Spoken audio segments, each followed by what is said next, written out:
Halo, selamat bertemu kembali dengan kami Kiraina, majalah agribisnis dan Bonsai. Kami semoga teman-teman selalu dalam keadaan yang sehat, sejahtera, dan dalam lindungan Tuhan Yang Maha Kuasa.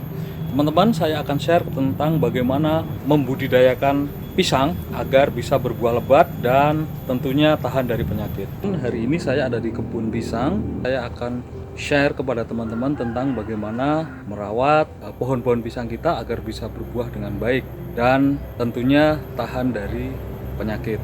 Yang ini menjadi momok bagi para petani pisang. Buah menjadi salah satu pilihan masyarakat untuk memenuhi kebutuhan nutrisi selain sayur, daging, dan bahan konsumsi lainnya.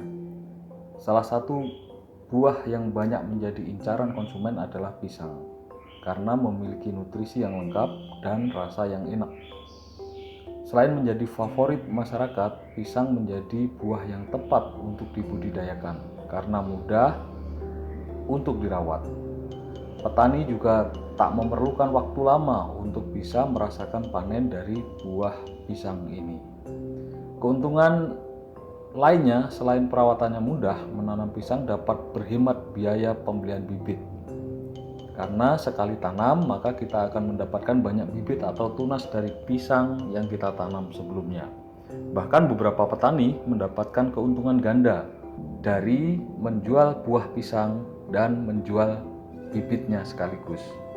Meski memiliki pasar yang menjanjikan dan kemudahan lainnya, nyatanya masih banyak dari para petani yang belum bisa merasakan keuntungan maksimal dari budidaya pisang. Jadi video kali ini kita akan membahas bagaimana cara menanam pisang dan cara merawat pohon pisang yang tepat untuk mendapatkan hasil panen yang maksimal sesuai pengalaman yang kami lakukan. Yang pertama teman-teman, untuk mencapai hasil maksimal dari budidaya pisang adalah pemilihan bibit pisang yang baik. Jadi sebelum menanam, sangat penting untuk memilih bibit pisang yang baik sehingga pohon pisang yang tumbuh tidak membawa cacat genetik yang bisa saja mempengaruhi buahnya. Berikut ini adalah cara memilih bibit pisang yang baik. Pertama, bibit pisang yang sehat memiliki tinggi antara 1 sampai 1,5 meter dengan diameter sekitar 15 sampai 20 cm. Selanjutnya, pilihlah bibit pisang yang berasal dari indukan yang berkualitas baik, sehat, dan memiliki tingkat produksi buah tinggi.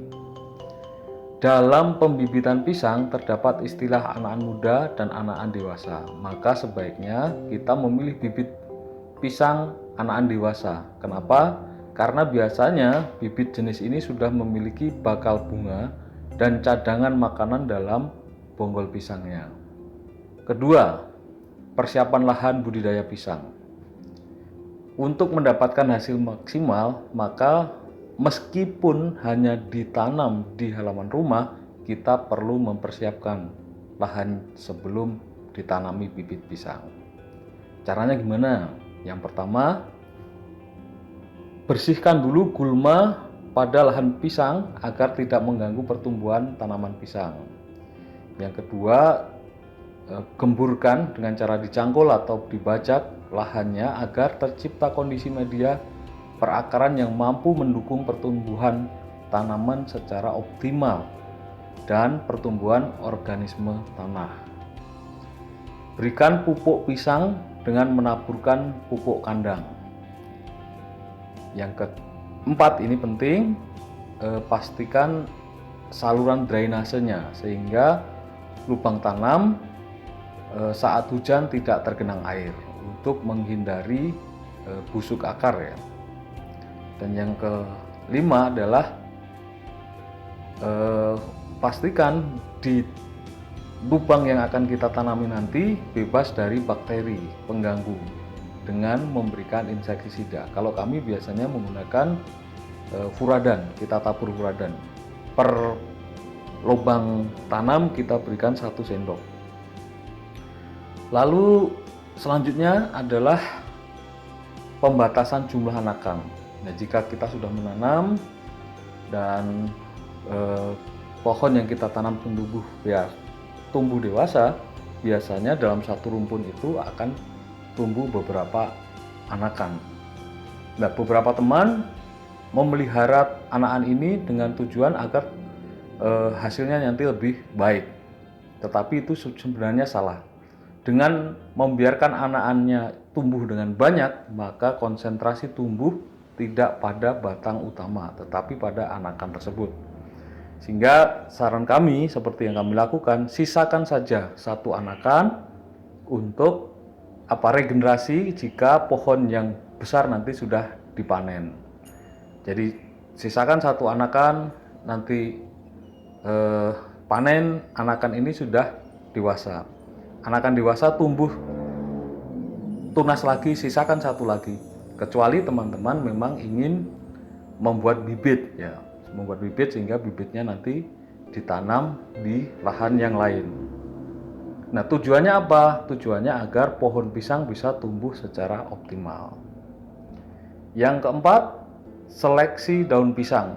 Jadi tidak semua daun pisang yang tumbuh pada pohon tersebut harus dipelihara. Kalau daunnya banyak, berarti masaknya banyak, makanan tanaman tersebut juga banyak. Ini salah kaprah teman-teman. Jadi sisakan 5-6 daun saja agar selain sinar matahari bisa masuk ke media tanah sehingga medianya terkena sinar matahari, juga menghindari jika pohon tersebut terkena angin. Jadi pohon akan lebih kokoh. Bahkan untuk pohon-pohon pisang yang sudah berbuah dan tinggal menunggu masa masaknya atau tua itu daunnya justru dikurangi semua, tinggal dipotong separuh-separuh. Karena biasanya selain pohonnya sudah mulai kurang kuat, dengan membiarkan daunnya tidak dikurangi, apabila ada angin akan melemahkan atau membuat pohon tersebut roboh. Yang kelima atau terakhir, seleksi buah. Jadi kalau kita ingin hasil yang maksimal, maka sisakan saja antara 5-6 sisir. Nanti buahnya pasti lebih optimal dibanding dengan banyak sisir gitu. Jadi teman-teman kadang-kadang kita senang dengan 10 sisir, 12 sisir, tetapi hasilnya tentu akan kecil-kecil. Beda dengan hanya menyisakan 5-6 sisir saja. Maka buahnya akan seragam besarnya dan tentu lebih optimal dibanding yang menyisakan banyak sisir. Jadi kalau sudah berbuah, sudah sampai sisir ke-6, maka jantung sudah bisa kita potong. Daunnya kita kurangi untuk kurangi beban, apalagi di musim seperti sekarang, agar tidak roboh. Kemudian untuk bagian bawah ya, anakan kita sisakan satu saja. Jangan, nah ini kita potong.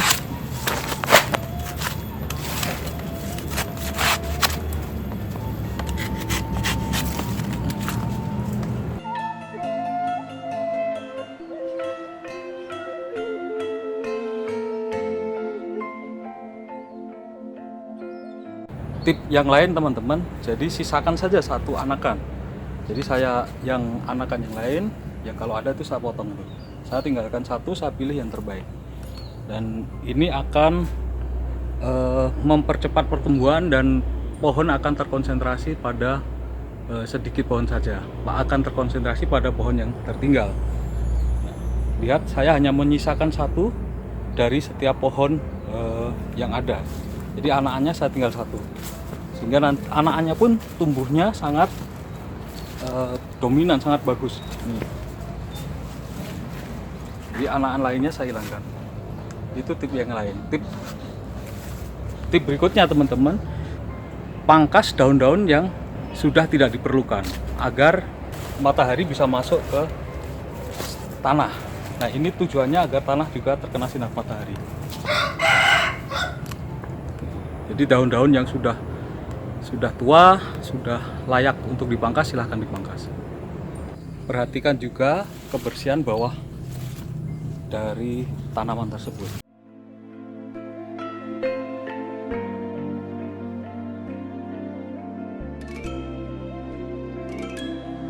Demikian video kami hari ini teman-teman tentang bagaimana membudidayakan atau merawat pohon pisang kita agar tetap sehat, subur, dan berbuah lebat. Terima kasih sudah menyaksikan video kami sampai akhir. Sampai bertemu di video-video kami selanjutnya.